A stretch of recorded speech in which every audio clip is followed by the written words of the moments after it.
On s'est tous déjà retrouvés face à une machine, un menu, une notice en japonais en se disant « Bon, comment ça marche, ce truc ?» Ah oui, c'est un grand classique. Et aujourd'hui, on va justement voir comment poser cette question si utile, comment on fait pour. Mais on va voir que c'est pas si simple. Ben non, parce que c'est une vraie clé. Les sources qu'on a analysées montrent bien qu'il y a la manière, on va dire, directe et celle qui ouvre vraiment les portes. C'est plus que de la grammaire, en fait. Commençons par la manière simple, la version boîte à outils, si on veut. D'accord. Les sources nous donnent la structure de base.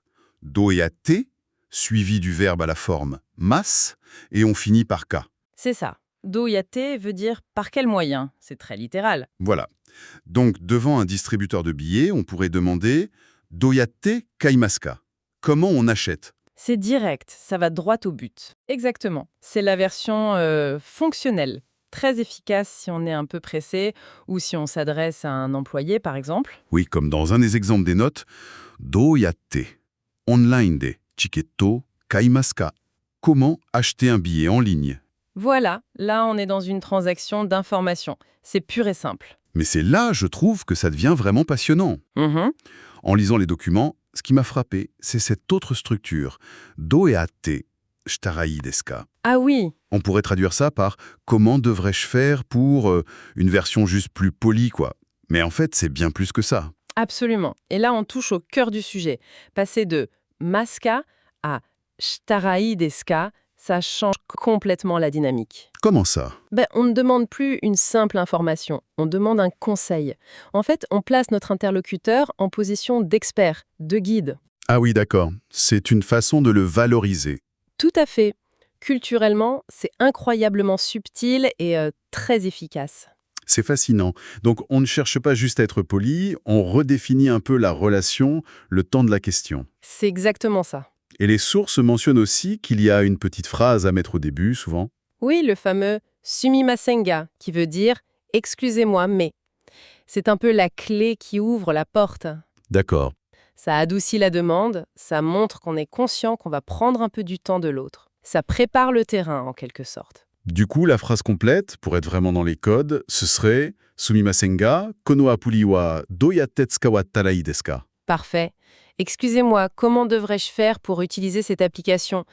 Et là, on sent toute la différence. Oui. Prenons un exemple concret. Imaginez, on est perdu devant une machine à billets à la gare de Shinjuku. C'est facile à imaginer. Si on s'adresse à un employé qui est débordé, un simple doyate kaimasu, c'est parfait. Efficace. Mais si on se tourne vers un passant, lui dire sumimasen ga doyate kattarai desu ka, ça l'invite à nous aider, à nous guider. On lui demande son expertise de local. La nuance est énorme. Donc, si je résume bien, on a une version rapide et efficace pour les situations claires, C'est ça. et une version plus relationnelle, plus nuancée, quand on veut non seulement une info, mais aussi montrer du respect. C'est exactement ça. L'une est pour l'efficacité, l'autre pour la relation. Le génie ici, c'est que la langue intègre cette dimension sociale directement dans la grammaire. On voit bien que demander de l'aide en japonais, c'est bien plus qu'une question de survie linguistique. C'est une porte d'entrée sur les codes sociaux. La structure de base donnera l'info, mais la structure nuancée donnera peut-être un sourire en plus. C'est une belle image. Et ça nous laisse en fait sur une réflexion un peu plus large. Cette forme shitarai desu ka, elle nous rappelle que la communication la plus efficace n'est pas toujours la plus directe. Hmm. C'est parfois celle qui renforce le lien social.